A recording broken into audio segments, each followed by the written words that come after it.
Thank you very much. Our next speaker is Professor Douglas Carrel. I know Douglas for a couple of years already, and all his presentations are amazing. Dr. Carrel is working in Utah, and he is the head of the IVF laboratory and the human genetics at the university. And he has been working on genetics and translational research, genetics, and epigenetics.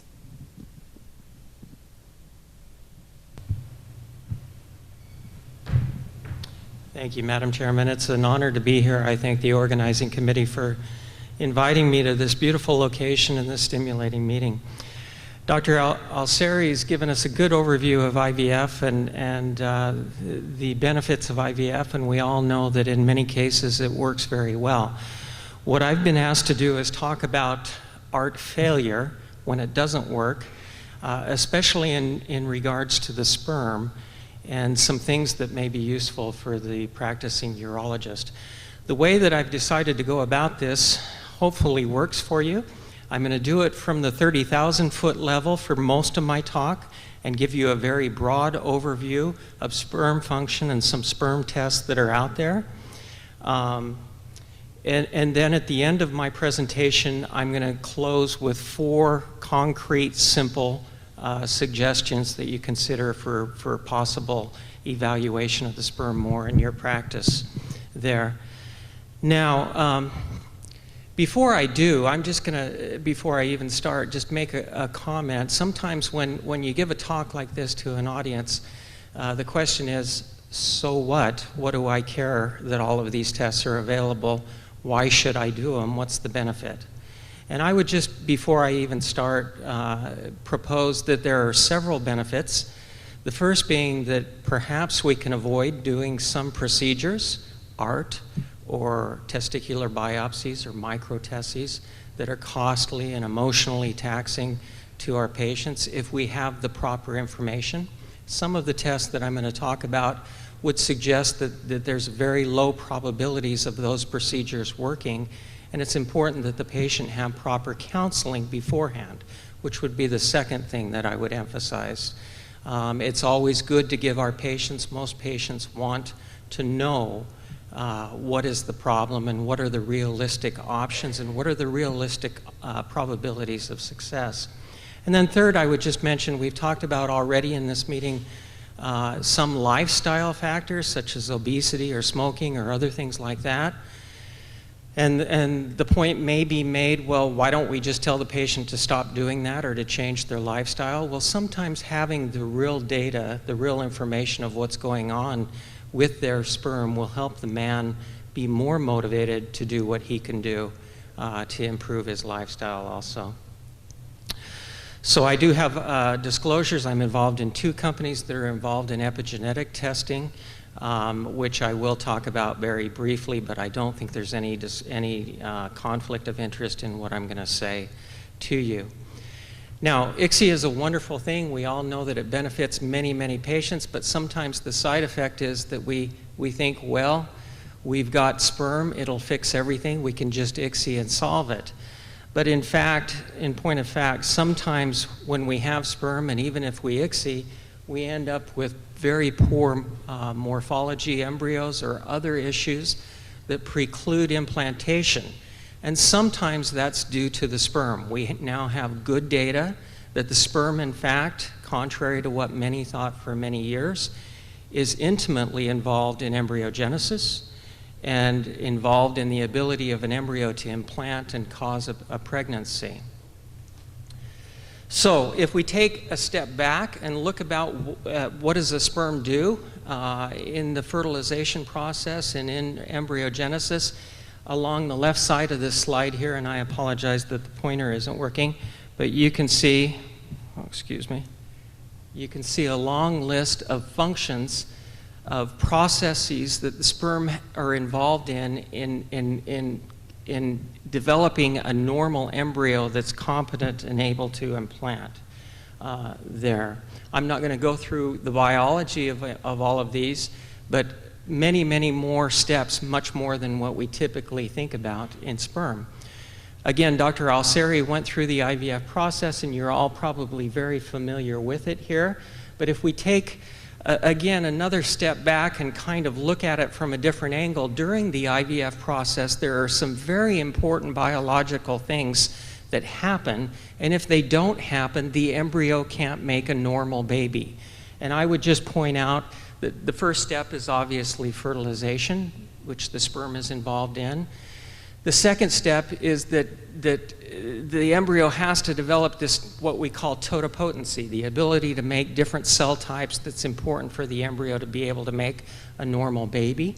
At about the 8-cell stage, it has to initiate transcription, or perhaps a little bit earlier.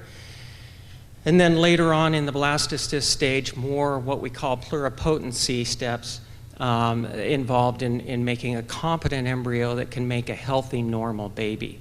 The sperm is intimately involved in every one of those things, and I've divided those steps into 2 broad categories that I'm going to talk about now: fertilization problems and cleavage or development of the embryo problems.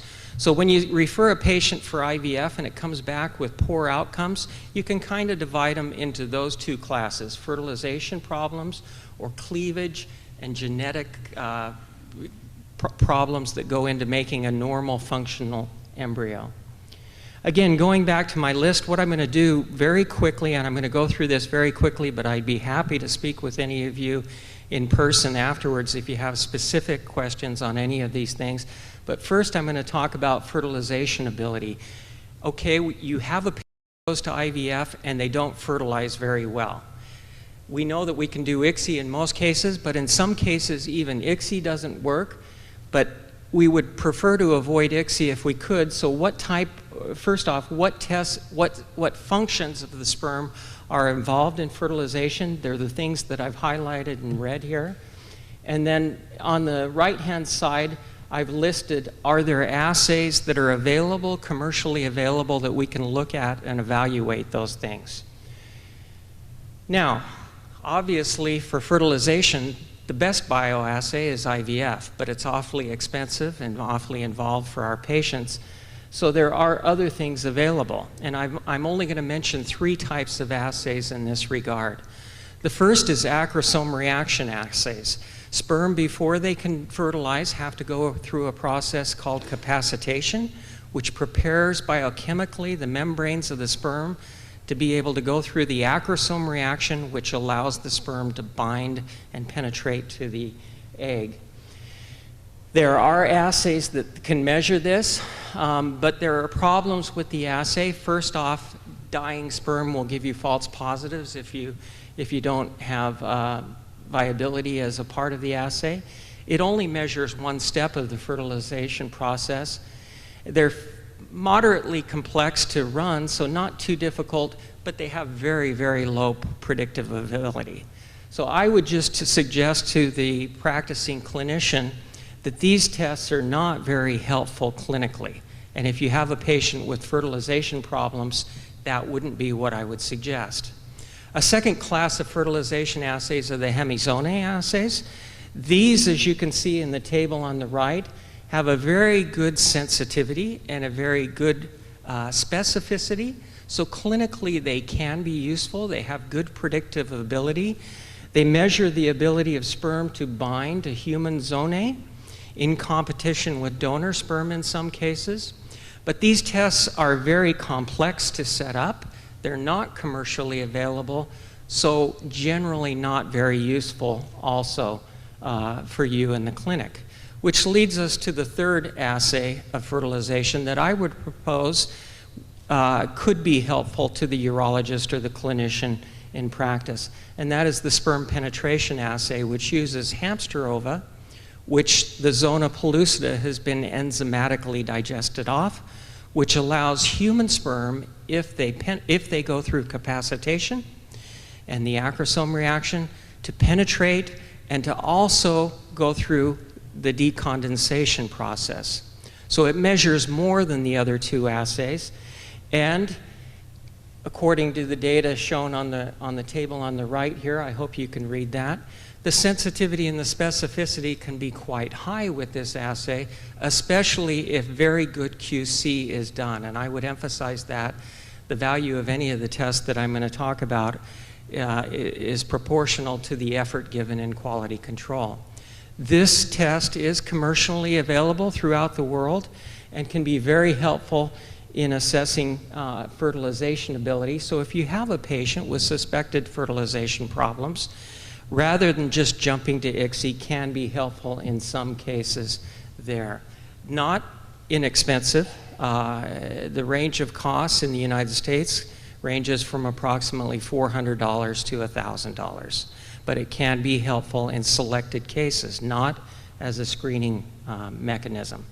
Now what I'd like to do is just jump to the probably more clinically applicable type problems that you face, where patients go through IVF and they make bad embryos. They just don't make good quality embryos that implant. Now, I emphasize that almost every patient that goes through IVF is going to make some embryos that are of lower quality, but I'm talking about patients that consistently, perhaps they've gone through IVF twice, and they consistently make bad embryos, or on the first time through IVF, all of their embryos are very poor quality here. Well, what kind of things can we talk about clinically to assess that? Because if the patient just goes through, sometimes we say, go through IVF again and it'll be different next time. Those of us that are as old as me remember the days in IVF where if a patient had a poor outcome the first time, there was probably a 50-50 chance that it would be different the second time. That's not the case anymore with good QC in IVF laboratories. So if we see an alarming rate of poor embryogenesis, we should be worried the first time and perhaps try to avoid the financial and emotional cost that the patient goes through in subsequent IVF cycles. Certainly if we've seen it twice, we should be worried. So the first type of tests that I'm going to talk about are tests that look at the chromatin decondensation and chromatin remodeling. So during early fertilization, after the pronuclei form, there's extensive remodeling of the chromatin, and there's extensive epigenetic changes that happen in the pronuclei of the sperm and the egg pronucleus also. If those are aberrant, then poor embryogenesis can take place, leading to the problems that we've talked about. Now, I emphasize that sperm are very unique, and I apologize, I keep pointing this at this and not realizing that the laser pointer's not working, but I wish I could show you. Remember though that in sperm are unique from any other cell in the body in that a mature sperm in a fertile individual, about 95% of the DNA is packaged by protamines, and this highlighted part of the diagram is just showing the replacement of most of the histones with protamines there. And again, those protamines have to be replaced in following fertilization. And then above it, we're going to talk about some of the epigenetic changes in a moment here. So there are chromatin assays that can look at the chromatin in sperm, because it's been very well established now that if that protamination process doesn't take place, that it portends a poorer chance of pregnancy with IVF, and it indicates infertility. And this is just a study showing data, for example, looking at protamine levels in patients that have had recurrent miscarriage and showing aberrant protamination in those patients there. Again, if we take patients that have had poor embryogenesis, we would have similar data to this also. These tests are relatively simple and cheap. They're not generally clinically available, though, for most laboratories. The data are intriguing, but they haven't shown to have a high predictive value. They're also increasing in usage, and in the upcoming years, I expect they will become more common and more clinically available to be used, but currently only available in specialty labs. Now again, there are histones that remain in the sperm, and those histones that remain are hugely important in being able to make normal embryos. And those histones have epigenetic marks on them that are necessary for normal embryogenesis. Again, in the upper part here, I'm just showing the histone marks and also DNA methylation. We know that now the sperm provides to the egg a package of DNA that the genes necessary for early embryogenesis are epigenetically marked in a way that it facilitates embryogenesis. If those epigenetic marks aren't there in the proper manner, embryogenesis likely will not proceed normally. So the next group of tests is these epigenetic tests. And the easiest of the epigenetic tests is DNA methylation. These are just data from a publication from my lab earlier, several years ago now, actually showing that if you take patients that make bad embryos and screen an array of sites in the genome, across the genome, that about 6.7% of those sites are aberrantly methylated in patients that make bad embryos. If you look at imprinted genes, it's as high as 43%, whereas in patients that make normal embryos, those levels are well below 1%. So this was the beginning of the initiation of epigenetic tests. These are two publications, just the first use of epigenetics to predict fertility and fecundity, and the ability to predict the ability of a patient to make normal embryos during IVF therapy. There are now numerous other studies that have looked at that and validated those data, including this is a recent study, actually two papers by Mandy Katz-Jaffe's labs where they used egg donors, so presumed no egg problems, and then looked at patients that made poor embryos, and then looked at the sperm and validated that indeed a very high percentage of those have these abnormal epigenetic marks. And there are numerous other studies that have validated that also now. I have on this slide that there's now 2 commercially available kits that your patient can actually collect a semen sample at home and mail it in to have these tests done.